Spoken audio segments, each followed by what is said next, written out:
Well, hello there, my wonderful soap-loving friends. I have been watching these younger characters grow up on our screens, and sometimes it just hits me how incredibly fast time flies. It feels like only yesterday they were just little ones running around the Quartermain mansion or playing in the park, and now here they are, stepping right into the very complicated, very dangerous shoes of their legacy parents. When you look at young Danny Morgan, you can see that fearless, stubborn streak of Jason Morgan shining right through, mixed perfectly with Sam McCall's absolute determination. And then you have Charlotte Cassadine. Oh, bless her heart. But you simply cannot ignore the fact that she has that fierce, calculating Cassadine blood running hot through her veins. Watching these two team up is like watching a lit match being struck right next to a powder keg. They are young, they are angry, and they are cooking up a sinister plot that has me literally shouting at my television screen. They are actually plotting to frame Drew Cain for a massive, unspeakable crime, or at the very least, dig up enough dirt to blackmail him. I mean, can you even imagine the sheer audacity of these teenagers thinking they can take down a formidable man like Drew? I have to say, my heart genuinely aches for Danny in this situation, even though I know deep down he is going about this entirely the wrong way. The pain of being separated from his sister Scout is clearly eating him alive inside, and as a viewer, it is just so hard to watch. Drew has been doing absolutely everything in his considerable power to keep Danny away from Scout, acting like this overbearing, controlling gatekeeper who refuses to listen to reason. As someone who values family above all else, watching a brother be kept from his sweet sister just tears me up. You can see the frustration building in Danny's eyes every single time he is shut out or turned away. He feels completely powerless, and when a strong-willed teenager feels powerless, they start looking for any possible way to regain control. Danny feels like he has no other choice but to play dirty, because in his mind, Drew is the one who started playing dirty first. But resorting to framing a grown man for a heinous crime? Oh, honey, that is a bridge too far. And it is a dark path that only leads to absolute heartbreak. And this is exactly where Charlotte's influence becomes so incredibly dangerous and fascinating to watch. Charlotte is a girl who has grown up surrounded by dark secrets, elaborate lies, and grand schemes orchestrated by her family. To her, blackmail isn't just a dirty word, it is practically a Cassadine family tradition. I watch her whispering in Danny's ear, feeding his anger, validating his worst impulses, and I just want to reach right through the screen and shake some sense into both of them.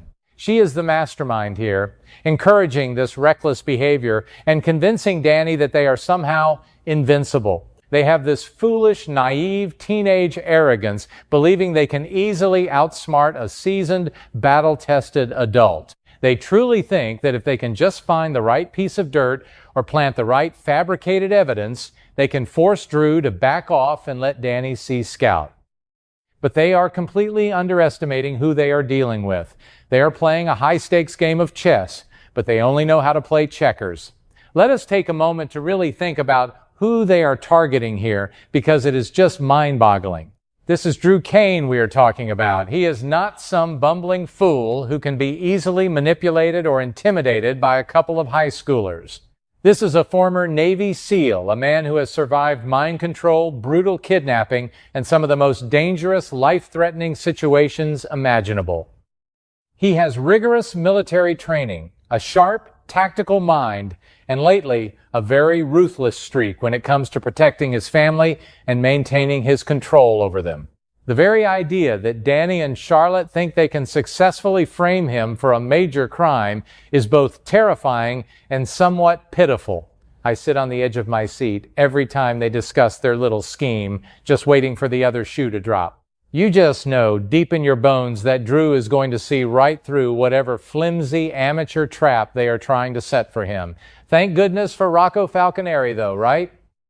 Sweet, sensible Rocco is really trying his absolute best to be the voice of reason in this chaotic, swirling storm of teenage rebellion.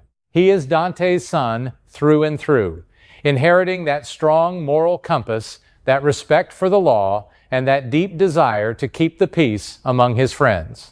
Rocco has been practically begging Charlotte and Danny to abandon this incredibly risky, foolish plan. He is warning them with such surprising maturity for his age that this could backfire catastrophically and ruin all of their lives. Instead of resorting to extortion and blackmail, Rocco is pleading with them to take a more patient, level-headed approach.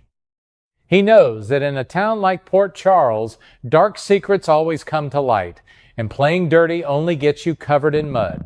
I just love how Rocco is trying to guide his friends away from the edge of the cliff. He is the only one thinking clearly in this entire teenage trio, and it is a heavy burden for him to carry. But let's be perfectly honest with ourselves. Rocco has his own very personal, very tender reasons for wanting to keep the peace. And this is where the story gets even more juicy and emotional for me. Rocco is developing a sweet, innocent teenage romance with none other than Scout Quartermain. It is just the most darling thing to watch unfold amidst all the darker storylines. However, Rocco knows full well that Drew is already a ticking time bomb when it comes to his daughter. Drew is absolutely going to forbid Scout from dating Rocco the second he realizes the boy is Sonny Corinthos' grandson. Rocco is walking on eggshells every single day, desperately trying not to rock the boat or draw any negative attention to himself. He knows that if Drew catches wind of this blackmail plot, and if Rocco is even tangentially associated with it, his chances of ever seeing Scout again will be completely obliterated. Rocco is fighting to save his friends, but he is also fighting to protect his own young, fragile heart. This brings me to the part that just makes me so incredibly mad at Danny and Charlotte. Patience has never been their strong suit, and they are so blinded by their own selfish goals that they actually deceive sweet Rocco. They nod, they smile, and they lead poor Rocco to believe that they have listened to his wise advice and dropped the whole framing scheme. But it is all a lie. They are carrying on with their sinister plot right behind his back, sneaking around and plotting in the shadows. It is such a painful, profound betrayal of friendship. Rocco is walking around feeling relieved, thinking he has saved his friends from making a terrible, life-altering mistake, while in reality, they are digging the hole even deeper for all of them. It is so frustrating to watch because you just know that Rocco is going to get dragged down into the mud with them when this all inevitably blows up. Teenagers always think they are so sneaky and clever, but they never realize the immense collateral damage they cause to the people who care about them the most. And oh, you better believe it is going to blow up spectacularly. It is not a matter of if Drew will find out, but when. Drew is incredibly observant, he is highly suspicious of everyone around him, and he does not miss a trick. At some point, Danny or Charlotte is going to make a careless mistake. They will leave a digital trail on a laptop, drop a piece of incriminating paper, or say the wrong thing to the wrong person. And depending on exactly when Drew uncovers the truth, he is going to have the perfect opportunity to completely intercept whatever crime they are trying to pin on him. I can just picture the look on Drew's face when he realizes what these kids have been up to. It won't just be a flash of anger, it will be a cold, calculated, terrifying fury. He will see exactly what they are doing, and he will likely let them walk right into their own trap before he snaps it shut on them with devastating force. When Drew finally takes control of the situation, it is going to be an absolute bloodbath for these kids' egos and their futures. Even if Danny and Charlotte somehow manage to pull off their extortion strategy initially, they are still just inexperienced kids. They completely lack the life experience, the financial resources, and the sheer, unadulterated ruthlessness required to compete at Drew Kane's level. Drew is going to quickly, effortlessly regain the upper hand, and he is going to launch a fierce, unforgiving retaliation against these teenage conspirators. He is going to teach them a harsh lesson about the real world that they will never, ever forget. I honestly fear for Danny in this moment. Drew is not going to hold back out of some misplaced sense of family loyalty. He is going to use this entirely to his advantage, proving once and for all that he is the one in charge and that crossing him comes with a terrible price. The consequences for Danny and Charlotte are going to be incredibly severe, and the tragic irony of it all just breaks my heart into a million pieces. Danny started all of this because he desperately wanted to tear down the wall Drew built between him and Scout. But by targeting Drew in such a malicious, criminal way, Danny is going to hand Drew the ultimate, undeniable justification to keep him away forever. Rocco was absolutely right. Drew's disdain for Danny is going to skyrocket to unprecedented, irreversible levels after this botched framing attempt fails. Drew will look at Danny not just as a pesky annoyance, but as a genuine criminal threat to his family's safety. He will use this incident to paint Danny as a dangerous delinquent who is following in the worst footsteps of his father, and sadly, Danny will have willingly given him all the evidence he needs to make that claim stick permanently. What hurts me the absolute most in all of this is how it is going to affect sweet, innocent Scout. She is caught right in the middle of this toxic, emotional tug-of-war, and she has no idea the storm that is coming her way. If Scout finds out that her own brother, whom she loves so dearly and misses so much, tried to frame her father for a massive crime and send him to prison, she is going to be utterly devastated. The betrayal she will feel could cause her to alienate Danny completely on her own terms. Danny's desperate, misguided attempt to get closer to his sister might be the very thing that pushes her away for good. It gives us every reason to believe that Danny and Charlotte's plan is not just on the verge of failure, but on the verge of causing irreversible emotional damage to the very relationships they were trying to save. It is a tragedy in the making, and I am just bracing myself for the tears.